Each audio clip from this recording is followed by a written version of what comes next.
It is common knowledge that it is right to be kind, compassionate, and to put the needs of others before our own. But does anyone ever warn us about the dangers of having too much compassion and kindness? Not everyone returns the favors we do, and many kind-hearted people frequently give up large sums of money and effort without giving it much attention. Can being overly giving be detrimental and even dangerous for one's health?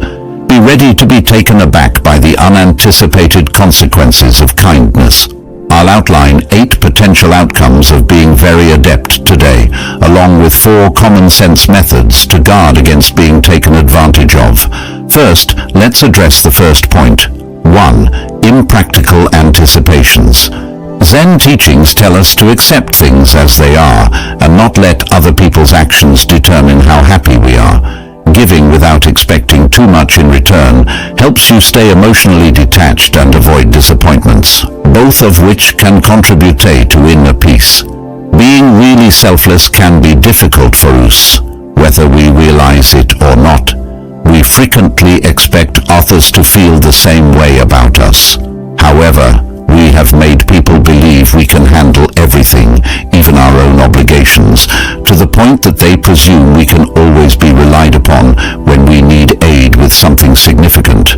The truth is that their hope for reciprocity is not always fulfilled, and what they will experience is likely to be a mix of bad mood, fatigue, frustration, and disappointment.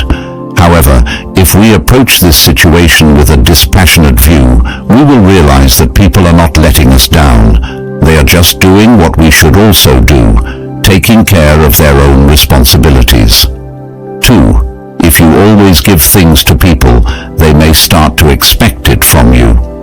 According to Zen philosophy, it is important to consider that true value comes from doing the right thing and being reasonable, not just doing what others want. Give in moderation and don't overdo it to maintain control over your actions and avoid habits that could harm your emotional well-being.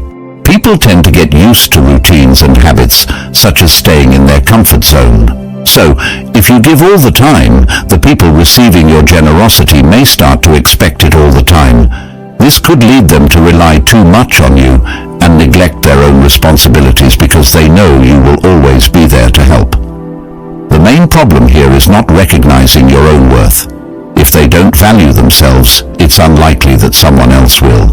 Don't expect others you help to behave like supportive friends because they may be more focused on their own needs, like a personal Robin Hood. But remember that this could negatively impact their own lives. 3. Another point to consider is that your own priorities may be ignored. Zen philosophy, which values wise and virtuous living, emphasizes the importance of boundaries and taking care of our own responsibilities. This is crucial to maintain a healthy balance in your life and not sacrifice your true self and well-being for others. If you always put the needs of others before your own, you may be running away from something that causes you pain and fear. Think about how you feel when you spend weekends alone or return home without someone waiting for you. If you do these things to escape from yourself, it will be challenging. Eventually, you will have to face your inner self, and in the meantime, your mood will worsen as you neglect your own priorities to take care of others. Self-care is crucial for your well-being. Before helping others or doing things for them, make sure you are well and taken care of. It's like enjoying a piece of chocolate before giving it to someone else, or cleaning your own house before offering to clean a friend's house. And relax while doing it. Remember that you should come first, above all else. 4. If you don't stand up for yourself and set boundaries, people may perceive you as weak. Inner strength and self-control are supported when you have boundaries and self-discipline. Being respected by others, instead of them thinking you are weak, comes with having boundaries. It may seem strange, but not setting boundaries can make people believe you are weak, not strong. They may rely on you to get their work done because because they know you won't say no. However, once you start using the word no and setting boundaries, they will begin to respect you in a way they didn't before. 5. You are likely to attract people who have needs, but not those who want to give. Through Zen discernment, we can maintain genuine and mutually beneficial relationships. The people who enter our lives are attracted by the energy we radiate. When our energy is low, we attract negative, pessimistic people with negative intentions. Conversely, we attract people with high energy who radiate positivity, generosity, enthusiasm, hard work, and joy. Therefore, when we give without thinking, we consume a lot of our energy and ultimately feel drained. This low energy attracts needy people and even opportunists who only want to take advantage of us without the intention of giving anything back. They just want to use us and then disappear without a thank you. 6. You could develop an addiction. Zen philosophy emphasizes moderation and self-control. Practicing self-control in your generosity helps you avoid falling into addictive behavior and allows you to maintain a healthy relationship with your actions and decisions. When we experience scarcity in our lives, our needs may grow, opening the door to addiction. One day, someone close to you might notice that you drink too much, not necessarily water, overeat, or excessively gamble. Pay close attention to what someone who cares about you says. Your initial reaction might be to get angry and deny that you have any problems. However, this is a common reaction in people who are so entangled in their own problems that they cannot see them. Always remember that people who care about you only want the best for you. Take their observations seriously, as they are trying to help you avoid further problems and move forward. 7. If you are too conspicuous or draw too much attention to yourself, people may start wondering what you are up to. The teachings guide us to do the right thing, even when others don't understand or agree.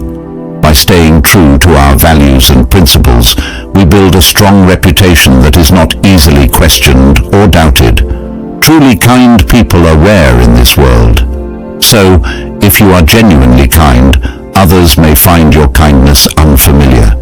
They may start wondering if you have hidden motives or secrets. This means that people who don't fully trust your kindness do not always do so because they are overly suspicious. Sometimes it's just a cautious approach to protect themselves from potentially harmful intentions. Therefore, be cautious when dealing with overly enthusiastic individuals and consider whether your help is genuinely helpful. Now, let's talk about how you can prevent people from taking advantage of you. Here is the first strategy. 8. Pay attention to your feelings. Your emotions are like messages trying to tell you something important. Imagine yourself as a Zen philosopher. You believed in deeply understanding yourself. When you help others, pay close attention to how it feels.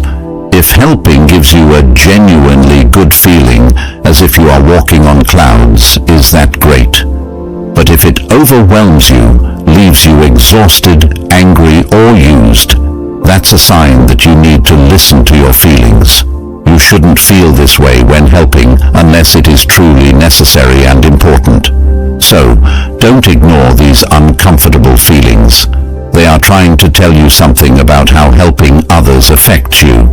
9. Don't be afraid to say no. Consider your time and energy as valuable resources. If you feel overwhelmed or someone demands too much, it's okay to say no. This helps you control your life. Even though saying no may seem negative, it is essential. If you can't say no, you will end up living a negative and stressful life. Practice saying no in front of a mirror. Convince yourself that it is the only way to protect your time and avoid unnecessary stress. 10. Take time for yourself. Follow the Zen idea of self-discipline and self-respect. Take time for things you enjoy, like yoga, drawing, or listening to music. Accomplish your tasks efficiently with a cup of tea so you can do this regularly. If someone asks for your time during your me time, they should respect it. Politely say no and enjoy your personal time. You can offer help another time, but make it clear that your leisure time is limited because you need it for yourself. 11. Steer clear of those that deplete your energy. Know what connections are good for you and what are not. Steer clear of those who don't add anything constructive and who always make you feel bad. It won't work to try to assist them. Their only goal is to whine rather than find solutions. In life, harmony is vital. Don't donate excessively or insufficiently. Look for a compromise. Recall that saying no is okay, particularly if it is necessary for your well-being. Use these pointers to incorporate Zen knowledge into your daily life. That is the wisdom in my words. We appreciate you viewing this video. Remember to hit the like and subscribe buttons. I appreciate your time. May God continue to bless you.